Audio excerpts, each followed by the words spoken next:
사랑하는 웨스트체스터 연합교회 성도 여러분, 지난밤에도 평안하셨죠? 오늘은 7월 22일 수요일이 되어집니다. 오늘 함께 나눌 말씀은 어제에 이어서 로마서 7장 21절부터 마지막 절 25절까지의 말씀 함께 나누도록 하겠습니다. 어제는 자신 안에서 강하게 역사하고 있는 죄의 힘, 즉 자신의 뜻을 행하고자 하는 끌림, 하나님의 뜻보다 또 하나님의 능력으로 살지 아니하고 자신의 능력으로 살고자 하는 그러한 끌림에 대한 고민을 솔직하게 털어놓은 사도 바울의 갈등을 나누었습니다. 사도 바울은 자기 안에 있는 이 내적인 불화라는 현실을 회피하지 않습니다. 그리고 자기도 속절없이 그러한 죄의 성향에 영향력을 심하게 받고 있다고 고백을 합니다. 자기 자신 속에서 선한 것을 찾을 수 없다고도 합니다. 선한 것을 택하고 싶으나 선을 택하지 않는 자신을 향한 답답함도 이야기하는 듯합니다. 하나님의 뜻대로 살고자 하는 지향이 있기는 하지만 번번이 실패를 한다고 말합니다. 하나님의 뜻을 알지만 그 뜻을 삶에서 온전하게 실천하지 못하는 자신을 발견하는 것입니다. 우리 인간 모두가 바로 그런 상태에 놓여 있는 것이죠.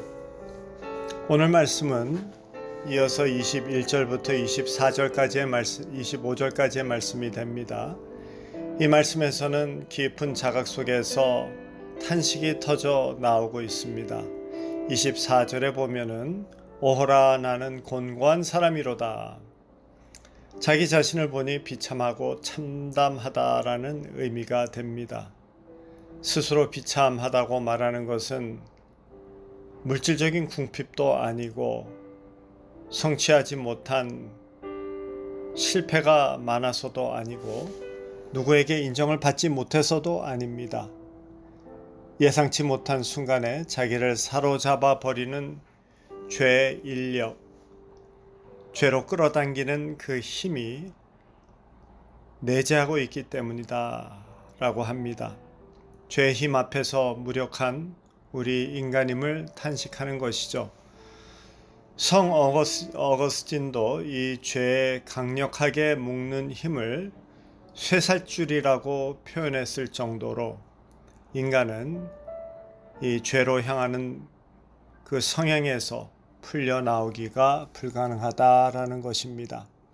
아무리 굳게 결심을 해보아도 우리는 마치 큰 자석에 끌려가는 쇳가루와 같이 자신도 모르는 사이에 그쪽으로 향하고 있습니다.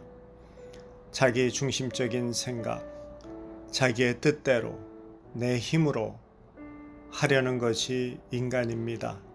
자기 자신을 드러내는 것이 인간입니다. 아주 비근한 예를 들어보자면 용서의 문제가 그렇습니다.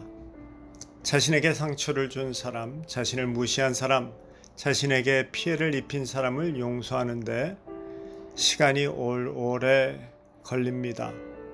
또 그 사람을 용납하고 내 삶에 다시 들어오게 하는 것은 더욱더 시간이 오래 걸립니다. 마음의 다짐을 했고 또 했는데 그와 대면하는 순간 마음속에 화가 불쑥 튀어나와서 또 다른 불화를 만들어내죠. 이것이 인간의 모습입니다. 아주 당연한 인간적인 반응이지만은 깊이 따지고 들어가 보면은 결국 자기 중심적인 성향 때문에 그렇습니다.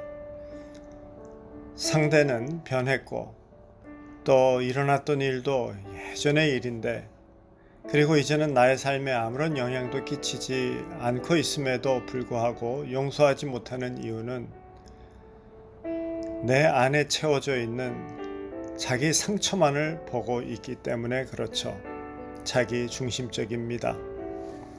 영어로 self-serving bias라고 하는 말이 있습니다. 자기 고양 편향성이다라는 심리학의 개념이죠. 같은 일을 해도 남이 하면 쉬워 보이고 내가 하면 아주 어려워 보입니다. 그래서 일이 맞춰지면은 남이 한 것은 그냥 끝낸 것입니다. 그러나 내가 한 것은 아주 열심히 한 것이 되어지죠. 특별히 내 자식이 했으면 너무나도 잘했고 남의 자식이 했으면 그냥 한 것입니다. 이것이 다 우리 인간의 모습입니다. 이성으로도 의지로도 결단으로도 해결되지 않는 이 죄의 지배를 어떻게 벗어날 수 있을까요? 24절에서의 절규와 같이 오호라 나는 곤고한 사람이로다 이 사망의 몸에서 누가 나를 건져내랴. 이 외침은 해결책이 보이지 않고 도저히 감당되어지지 아니하는 자신의 죄성을 깊이 깨달은 영적인 사람의 절규입니다. 그런데 그 다음 절 25절에서 사도 바울의 어조가 희망적으로 변합니다. 비가 막 오다가 갑자기 고요해지는 느낌입니다.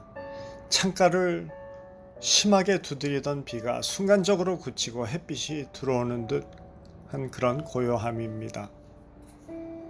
우리 주 예수 그리스도로 말미암아 하나님께 감사하리로다. 주님으로 해결이 된다라는 희망을 말하고 있습니다. 거기에서 그냥 결론이 났으면 참 좋겠는데 그 다음에 25절 하반부가 우리의 고개를 갸우뚱하게 만듭니다. 하반부에 또 이렇게 나오죠. 그런즉 내 자신의 마음으로는 하나님의 법을 육신으로는 죄의 법을 섬기노라. 그냥 예수 그리스도로 이것이 해결되어지니 감사하다라고 했으면 참 좋았는데 죄의 법을 섬긴다라고 마치 그것을 당연시 여기면서 말씀을 마치는 듯하니 이해가 되지 않습니다. 이것은 이 두 문장을 따로 분리해서 읽기 때문입니다. 후반부를 앞에다 두고 전반부 감사하리로다라는 그 부분을 결론으로 두고 이해하면은 많은 도움이 됩니다. 이렇게 되어지죠. 내 마음에서는 주님을 중심으로 섬기고 싶지만 실질적으로는 내 중심적인 성향을 벗어날 수 없습니다. 그러나 그런 갈등은 이제 예수 그리스도로 말미암아 해결되어졌으니 하나님께 감사드립니다. 라고 읽으면 되겠습니다.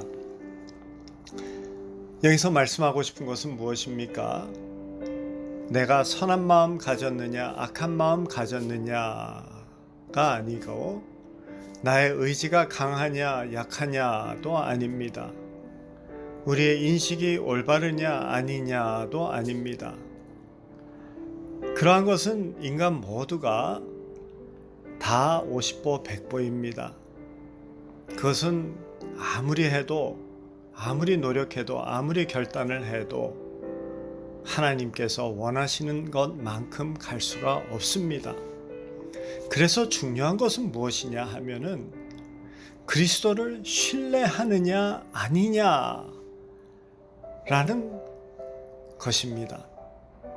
내 인생의 주도권을 그리스도에게 맡기고 하나님께 나의 인생을 맡기고 그리스도의 영이신 성령님의 이끄심을 따르겠다라는 그런 결단 안에서 그 하나님의 뜻을 이루려는 노력이 있느냐라는 것입니다. 결국에는 주님을 믿느냐 안 믿느냐가 중요하다라는 말씀이 되어집니다. 말씀을 마치도록 하겠습니다. 세상이 참으로 악하다라는 생각이 들 수가 있죠. 그러나 세상이 왜 이 모양이냐라고 목소리를 높이기보다 내가 하나님 중심으로 살면서 자기 중심으로 사는 사람들 때문에 악해진 이 세상을 맞서는 것이 믿는 자의 삶의 책임입니다. 그럴 때 예수님의 도우심으로 우리는 죄의 인력을 이기게 되어지고 세상을 조금 더 아름답게 만들어가는 삶을 살아서 하나님께 기쁨이 되어지고 세상의 빛과 소금이 되어지는 삶을 살 수 있는 것이죠. 오늘도 주님의 뜻을 마음에 두고 살아가는 하루, 주님께 모든 것을 맡기고 그 주도권을 맡기고 살아가는 우리들이 되어져서 주님께 기쁨, 세상에 주의 빛을 드러내는 저와 여러분 되어지시기를 주님의 이름으로 축원합니다. 우리 다 같이 기도드리겠습니다. 사랑의 하나님 아버지, 주님의 말씀을 통해서 참 자기 중심적인 성향을 벗어날 수 없는 우리들, 예수 그리스도께 우리의 삶을 맡기게 하심으로써 주님을 따르고 그리하여서 이 죄악의 근성을 벗어날 수 있는, 그리고 이 죄에서, 죄의 붙들림에서 자유로워질 수 있는 이 은혜를 허락해 주신 것 감사드립니다. 오늘도 우리의 삶 전체를 주님께 맡기고 성령님의 인도하심을 따라 살아가는 저희들 되게 해 주시옵기 원합니다. 특별히 우리 성도님들 중에 병약하여서 주님 앞에 우리가 함께 간구하고 있는 분들이 있습니다. 주님 오늘도 보호하여 주시옵고 은혜를 더딥혀 주시오며 빠른 회복과 치유를 허락해 주시옵기 바라옵고 간구합니다. 연로하신 우리 성도님들 어려운 때인데 주님 지켜 보호하여 주시고 부름기둥 불기둥으로 인도하여 주시옵기 바라옵고 간구합니다. 주님께 모든 것을 감사하며 우리 주 예수 그리스도 이름 받들어서 기도드렸사옵나이다. 아멘.